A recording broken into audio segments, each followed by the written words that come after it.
Welcome to Right on Track, a songwriting podcast. Thanks to Tone for tuning in. I'm Demi Michelle Schwartz, and I'm thrilled you're joining me on my songwriting journey. So kick back and relax, don't fall flat, and remember, stay right on track.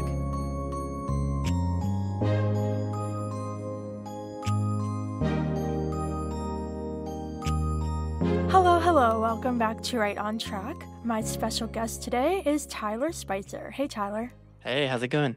It's going fantastic. How's it going for you? Yeah, it's been good, thank you. It's really good. Awesome. Well, I'm delighted you're joining me today because we are going to be chatting all about the role a producer plays in a musician's journey and much more. But before we get into all of that, can you share with the listeners a little about yourself and how you got started in music? Yeah, for sure. So, um, the shortened version of it is always been playing since a young age. Um, Found a first love as an instrument in the bass guitar, around 13. Dived into kind of rock music, pop music, all that stuff. Loved being in bands. Um, Knew that that was kind of like the path that I'd love to take. You know, it's like a job that you can love and every day turn up and do that. Sounds great. So then went out when I turned 18, or just before I turned 18 while I was still studying. I was always out playing musical theaters, tours, doing as much as I could. Came straight out of that into playing with artists and touring with different artists. Did that for a few years, played across the world with different people, and found a love in country music really, and that was what spoke to me the most. And then all through that kind of parallel with that, I'd always been interested in producing for artists, working with artists, taking their songs to the next level, bringing something different to their music, and working with them to help them develop. And then by the time COVID hit, you know, I was touring and that all got cut short. I had no options to do that anymore. And I just thought, you know what, it's time to actually just dive into the production stuff wholeheartedly. I'd always wanted to do it at the end of my journey and kind of be one of those session guys who was always around studios and then finally made it to the production side of things. But that's only because I felt like that was the way that it was supposed to go. Um, and I chose to actually make it happen then. So then and there, moved on down to the West Country, down to Bath in the UK. I had a connection to a studio here, dived in, really got to grips with everything and dove in on the engineering side of things harder so that I had everything together. And this is it. From then on, since 2020, I've been producing full time, working with artists all over the world, and absolutely love it. That's perfect. So, aside from just getting the chance to work with artists and help bring their songs to life, is there anything specific about production itself that really draws you to that side of the music creation process? I think this is a funny thing to say, maybe. I feel like as a bass player, I was always almost like a frustrated bass player. I wanted to do more. I wanted to be more creative. I wanted to write. I wanted to be more a part of things. And I think being a producer allowed me to unlock all the textures and things that I was trying to mimic on the bass. So I'd study artists like Yannick Isdala and people that really made the bass an instrument melodically, like play it like a saxophone and all these kind of solo lines and things. And I've kind of realized on the backside, coming back around and looking at reflecting on that, I think that's what I love about production is I can be creative in any way and I can suggest things and we can work together with artists, but I can also just suggest, hey, maybe this is a guitar part, maybe this is a piano part, maybe this is an organ part. And rather than be constrained by the instrument, I'm only constrained by my imagination. And I think that's really freeing. Yeah, I love it. I think definitely with production, it takes a lot of creativity and imagination. And just from the songwriter artist perspective, when I work with my producer, I'm extremely hands on and started to really co-produce my music, and it's really awesome seeing how everything comes together and getting to the point as a songwriter myself where I know enough about production to be able to articulate what I'm hearing in my head and communicate with my producer, because I think production is a huge part of the process. You have a song, you want to get it out on streaming platforms and on radio and all of that, and the best way to do that is through really imagining what that song should sound like and being creative. So even though there's a lot of, technological aspects to recording and production, I think that side of the process is definitely very creative. Yeah, no, absolutely. I think that the thing about it for me is I try and I try and take the technology away. The technology is really only a way to make things happen, and if it makes it happen more easily, then I'll dig into that and I love it. But if I can, I'll try and keep it outside of that and just use it like a tape machine. I just want things to be recorded. I want the ideas to come and for the technology to facilitate that. And I think a lot of people get put off by that and they think, oh, it's just a technical thing. But production Yeah. historically is just about having good ears and saying, hey, guys, let's try out this thing. Mm-hmm. Yeah, absolutely. Well, I think that's a perfect transition into our quote. So can you read that? Yeah, for sure. So the quote is every track starts with a single strong idea. And that's from Hannes Bieger, I think. My German is not amazing. Yeah, we're good. So what does this mean to you? I think it rings true. I mean, if anyone's ever seen my Instagram, a lot of the stuff that I do on there is literally taking a single idea and then moving with that, coming up with ideas from that one idea, whether it's a strong groove, whether it's a strong melody, or it's a song. Like the classic is a song. But I think without any idea, I think it only takes one idea to spark something great. Yeah, absolutely. And I think this quote is really true for any part of the music creation process because, from the songwriting perspective, we need to have a clear idea and a clear vision for a song in order to craft the lyrics and the melody and the chord progression to all work together in the way that we want those aspects of the song to. And then in the production side, when you're working with a producer and other musicians, it's really important to be on the same page. And so, if you're able to share your ideas and listen to the ideas of others, you're able to communicate effectively and ultimately have that strong idea. So, when you're moving forward and producing the song, you're doing it in a very smooth way. For sure. I think that's one of the things, like, when you were saying about you're starting to dive into the production yourself and do more of that, I think, there's nothing nothing clearer than being able to express exactly what you are hearing musically, because, music is not well explained with words. Music is sounds, and we use all sorts of different words to explain what music might be, but they don't ever match up. Your version of harsh might be my version of it's a bit, bright, but not harsh, and I think that's really important. Yeah, absolutely. So, what would you say your music production philosophy is? I think that the one thing that I try and stick by is making sure that when people work with me, it's not like they go through the filter of me, but it's more that I try and join in with what their musical idea is and hear their influences, and then we kind of meet in the middle. So I mean, I've worked in the past with studios where you kind of go through it, and no matter whether I was working with one artist or another artist coming in as a bass player, it kind of sounded the same. Like they had their ways of doing it, they had their sound, they had their thing all set up and dialed in, and it all kind of sounded the same, no matter who the artist was. Like it was a stamp from the studio and them. And I try and be the other way to that. I know that many people have made their careers of having a sound as a producer, but for me, it's more about taking what the song is giving and then really diving into the emotion of that song and making that version of the song that the artist is hearing an even better version of it. So if it's an old school thing, let's super dive into the old school stuff. Let's get flat wound bass out. Let's get some drums that aren't super tight and punchy, but a bit more old school and resonant. Let's grab some guitars that are more vintage sounding, grab some vintage amps and stuff like that. Let's do that. Let's really go with what the artist is hearing rather than what I would do. My default things are like big smash, smashy, big sounding drums and my influences from when I was younger. But I love having an eclectic taste in music and being able to dive into other sounds and really gravitate to what the artist is hearing and hearing their influences in their own music. Yeah, that's incredible. I think you brought up having an eclectic taste, and that's really important for a producer because if you only work on the music that you like, or if you're not open to really exploring other genres, then naturally you're going to consistently pull your own opinions and preferences into the song without really taking the artist's opinion into account. So I really love how you're able to bring your expertise as a producer to the song while also listening to what the artist is saying and how they feel. And that's exactly how it is with my producer too. And I'm very clear with the sound I'm hearing. I give him reference tracks. I'm not sure if the artists you work with give you reference tracks or not, but there's something we do a lot to get on the same page. And I say, okay, yeah, this one I want to lean more pop, this one a little more country, this one let's add some rock into it because I'm multi-genre too. So especially with me, he's bouncing around all the time with all these different genres. And it's nice to be working with somebody who lets me contribute so much and who is open to all these different genre influences. Because if he wasn't, then we wouldn't be able to create my multi genre music the way that we are. And so I really love how you have the same approach of bringing your expertise while also listening to what the artist says.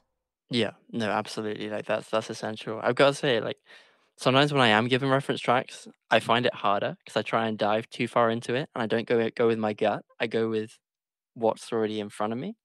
A lot of the I've got to say, like I think out of all of the tracks I've ever worked on, most of the time, sometimes I've even not listened to the reference tracks, and I've just gone with things and then listened to the reference tracks after.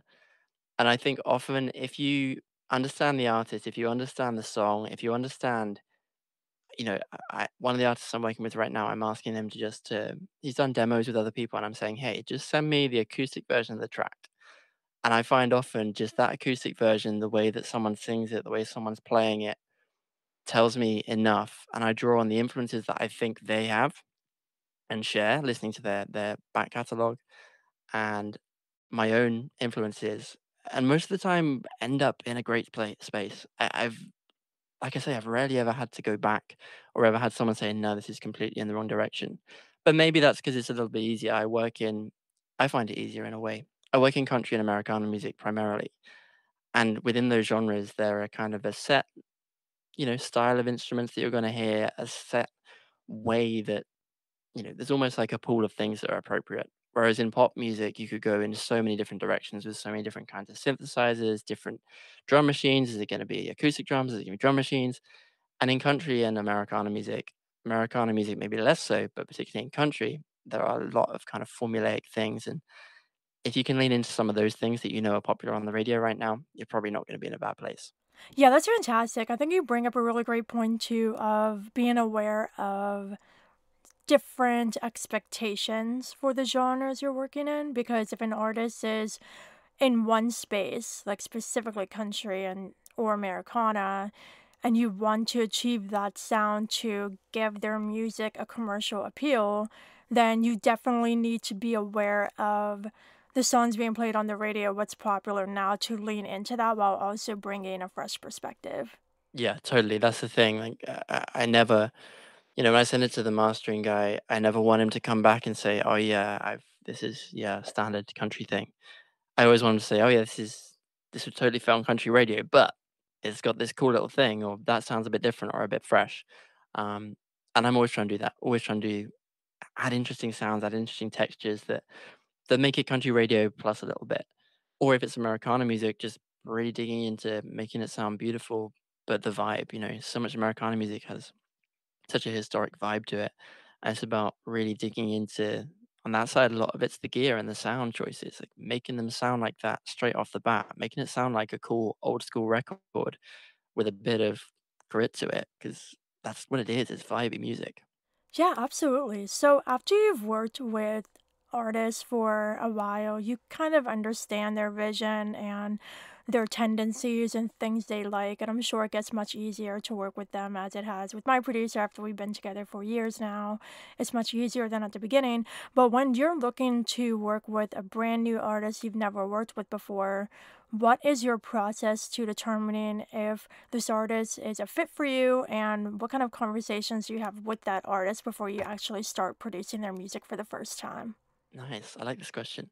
So I've got to say there's kind of a balance of metric things going on as well as just connecting with an artist in a great way. So I will always look to see where their current Spotify metrics are at, just to see kind of where their career's at. Because for a lot of people, that's a really good indicator of, hey, are we serious about this? Are you investing money in this right now? Or are you kind of just like edging your way in? And that'll change the way, that'll change the likelihood of it being a project that we can work on together. I think for a lot of people, Some people wanna don't have the money or the budget to spend at an early point, but once they get up to a few thousand Spotify listeners, I know that they're probably starting to see a return on this and feeling like, "Hey, we can go somewhere with my music career." And artists like that, that's a good signifier from a metric standpoint for me. And I know that we can reach out, we can talk about things, and it's likely gonna work from a financial perspective and just in terms of where their career's at, where I'm at, and both trying to build our careers in the right direction. Once I've got that ugly business-sided bit out of the way, um, everything from there on is literally just about connecting with the artist, connecting with their music. And I mean, that's where I start. You know, it always starts with the music first, and then I'll look at the business stuff. Is the music great? Is there something there that can be worked with? You know, so long as the songs are there, so long as there's great writing, or maybe I could get a team of people around them to help them out with that kind of stuff. Maybe it's the songs there, but there's a few little bits that could be tweaked and made better. Then we'll dive into that side of things. But most artists I connect with over a video call, see where they're at with their career, where they want to go, make sure we're kind of all in alignment. We want to go in a good place, what they're looking for, maybe what they've had as an issue with their previous producers, not specifically, but often, just getting to know someone, they'll bring up, hey, like, I really like this, but the last guy took, a year to get one track done, and I just can't do that. I need someone that's going to be a bit more on it for me, or they want to head in a different direction, whatever it might be. But yeah, I mean, connecting with an artist is the most important thing, and making sure we both have a similar vision. Within the first time I hear their music, I might say a couple of things like, "Hey, I'm hearing this and this and this." The artist normally feels pretty confident that we're going in the right direction. And from there, it's just a case of getting the song down, hearing what it's like, getting it laid out. I do a lot of my stuff remotely, so I kind of do it as like a 5 step process of them sending me a demo, me sketching that out, making sure they're cool with where it's headed, then get a guide vocal on top of that. I'll then finish out the production, make sure everything is really supporting the vocal. At that point, it's then up to the artist to head out, either head out to a local studio, get a vocal tracked, or do it, right in their bedroom, whatever they want to do, whatever their setup is, they can do that. I'll bring it back, process it, drop it in, edit it, make it sound $1 million as much as possible. Um, and then that's it. That's the production process done. That's super interesting that you do a lot remotely. That was actually something I was going to ask you because I know there's a lot of different processes now, and because of how technology has evolved too, it's possible to do things remotely, and I think that's really awesome. I haven't personally, I always go to the studio and work in the studio with my producer, which is a completely different approach. So I think it's really interesting hearing your approach. How much communication do you have with the artist during the production process? Is it more like they just send you a demo and then you do the production and send it back to them, or do you have like active conversations throughout? The simple answer to that would be we have a good amount of communication before I do anything, and then I'll sketch something out. And I've got to say, I've never had anyone come back and say it's not coming in the right direction. Um, Pretty much everyone has always been happy with where it's headed. And then they'll lay down the guide vocal. I'll get the production finished out, and that's kind of it. We'll definitely have a back and forth and make sure, when that first sketch goes back, hey, how are you feeling about it? Anything you want changed on it? Anything you're not feeling quite right about? Definitely let me know. Let's get the tweaks done. One second, sorry. Yeah, I think it's amazing that you are so open to making sure it's going in the right direction, even if you haven't had any major situations where someone got in was like, "No, Tyler, this is bad. This is not what I want at all." Yeah. You haven't had any of that like kind of situation, but you are still, making it a point to ask them like, "Is this what you want? Is this going in the right direction?" And that's definitely something that my producer brings up from time to time, even though I'm sitting right next to him doing everything. Like I have this one song on my new album that's going to be a single next year. It's called Passive Aggressive, and it's like legit like pop rock, and I've never done anything that edgy before. And it was really funny because as we were doing it, he kept asking me, "To me, how rock do you want this? Are you sure this is what you want?" Because it like was completely different from what I initially did as an artist. So I think it's really important when producers make it a point to tell the artist, like this is how it's going, but is this how you want? Because I think the other thing too is I'm not like this, but I'm sure other artists are like maybe a little nervous to say something. Like if it's not going in the right direction, like if they're a little more hesitant. I'm not. I'll tell you how it is, but some people aren't. So I think it's really important to open the door for them to express their thoughts if they're not the kind of person who would just come right out and say something. Yeah, no, absolutely, and even in the studio, like, I do a lot of stuff remotely because the primary genres and, like, the primary market for the genre I work in is North America, and I'm not there all the time, so it makes sense to do, make connections there, meet people, and then do a lot of work remotely. Online makes that totally possible. But I love working in the studio, and even in the studio, I was in the studio the other week with a band doing a whole EP, and you always want to make sure that the people in the room are feeling that, and that's something that I guess I miss when I am working remotely because I feel like actually one of my strongest points is my people skills and knowing the feeling in the room. You got to feel what's going on in the room when you're kind of working in music and with creative people, and I'm very, I will regularly check in with people, particularly in the studio when parts are going down, when different people, often then other people will be playing things and I'll be making sure they're like, you're totally cool with that. And there's always one member of the band that kind of wants to say more but doesn't say. And I always like to bring them forward, in the room because they're always the ones that has a really good insight into the band and often is going underappreciated. Often that's a drummer or a bass player or someone in one of those roles where they listen a lot. As a drummer or a bass player, you spend a lot of time listening to everyone else in the band. And I feel sometimes they can be really insightful in bringing things forward. But yeah, it's not uncommon for an artist to be, kind of overwhelmed sometimes by a producer and not necessarily open to say what they want straight away. Oh yeah, absolutely. And that's a perfect transition into another question I have for you because from the artist perspective, especially singer-songwriters who are recording authentic songs that they wrote, it is a little overwhelming and it was for me when I first started recording. And I noticed too that when I wasn't extremely comfortable with my producers prior to the one I've been with since I started really releasing music, I wasn't delivering the best vocal performances and things like that because I wasn't comfortable.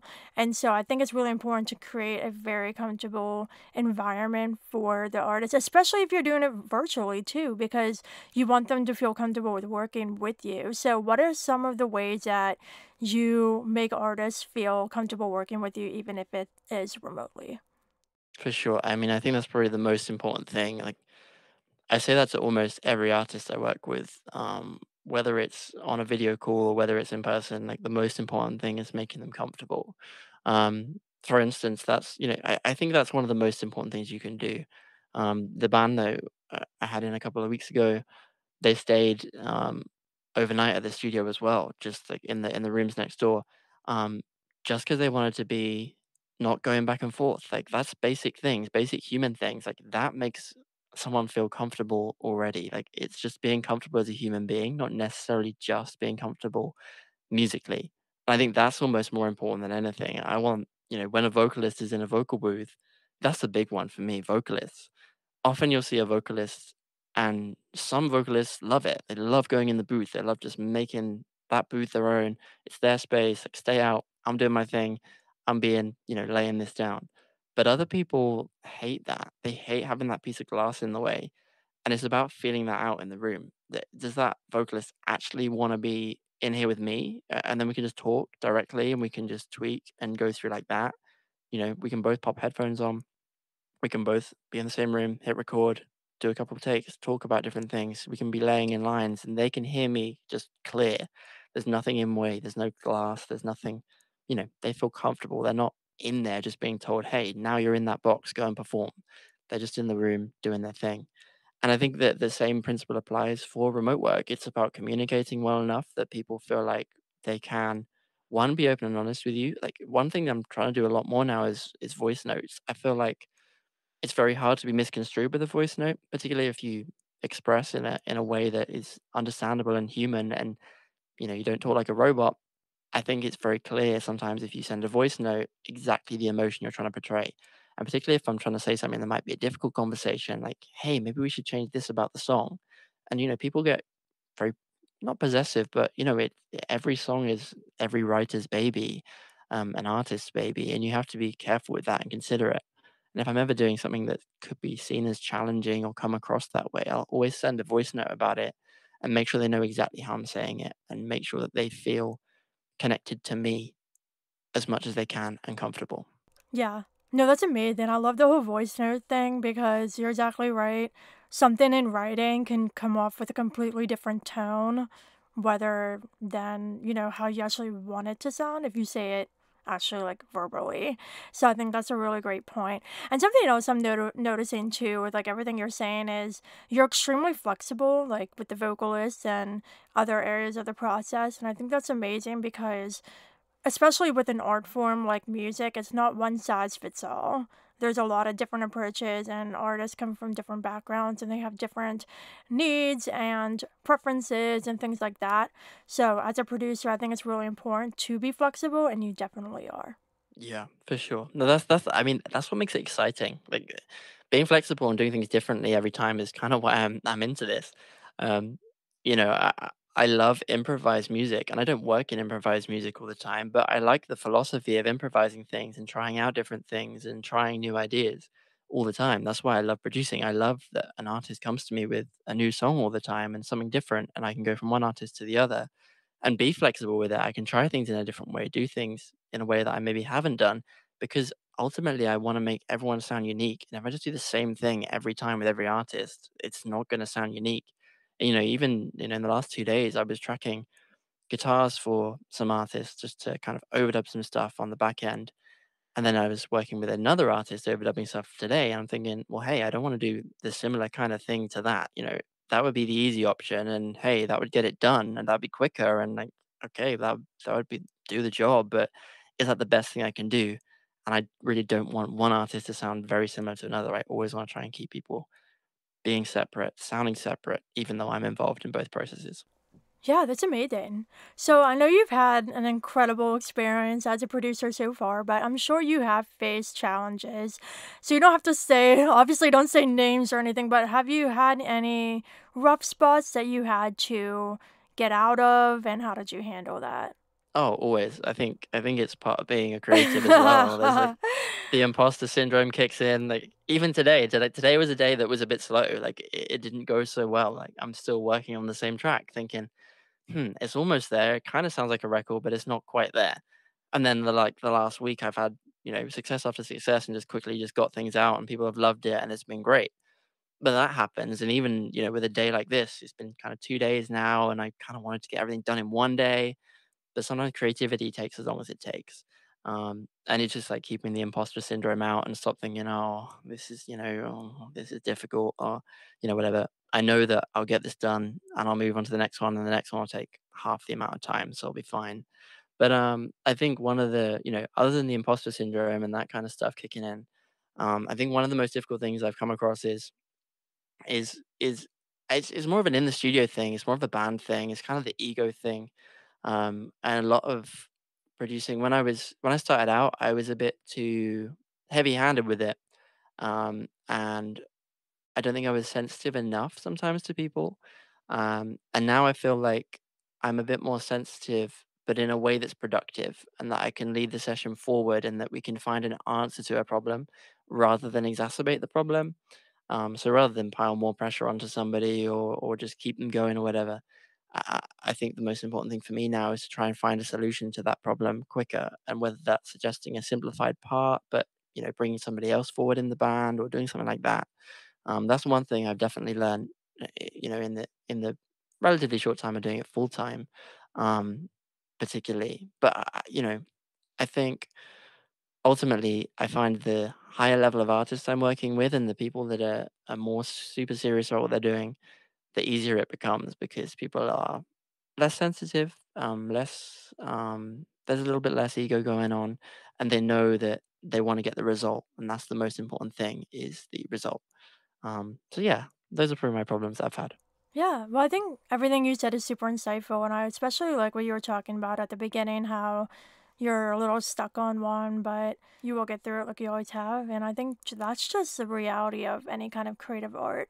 There are days where it's going to go smoothly, and there's some days that it's going to be a little more difficult. But I think that's because I like to say music is a living art and it always changes. And depending on the headspace that we're in at a certain time and the project itself, everything's so unique and different.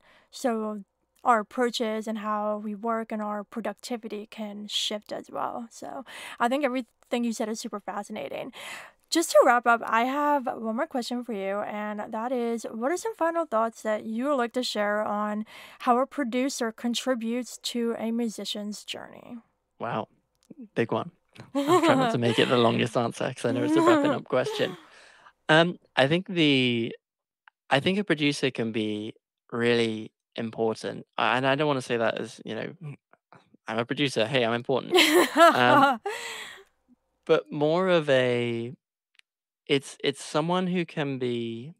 I think if you can trust your producer, if you know that you're working with someone that you can trust, a producer is going to help you get to where you want to get a lot quicker than if you did it yourself.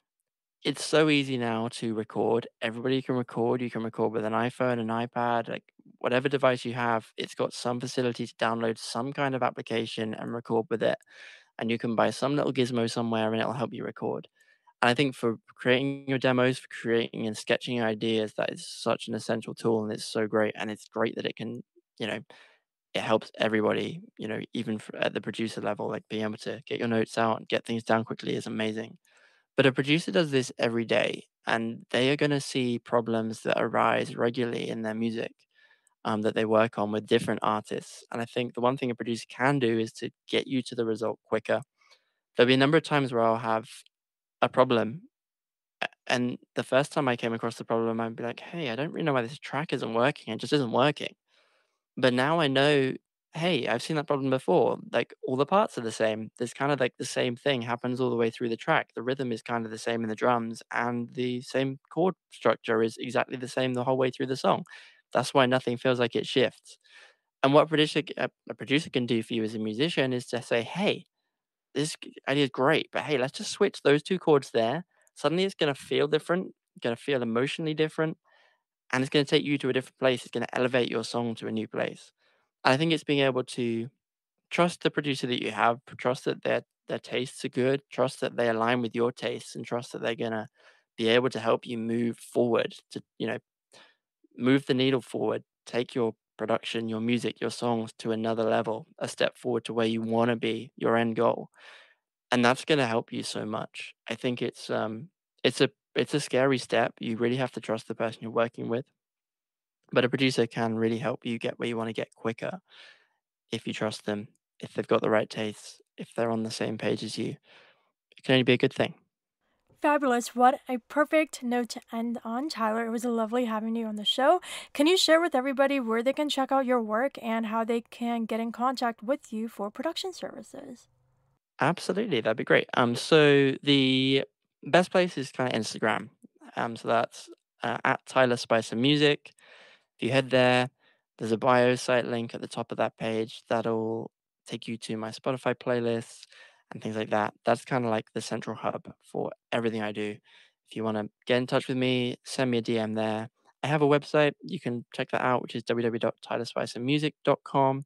But Instagram's the place to go. You'll see reels, you'll see bio site links to Spotify, and you'll see what I look like and what I do. So maybe you'll feel like you can put a name to a face. Perfect. Well, thank you so much again for joining me.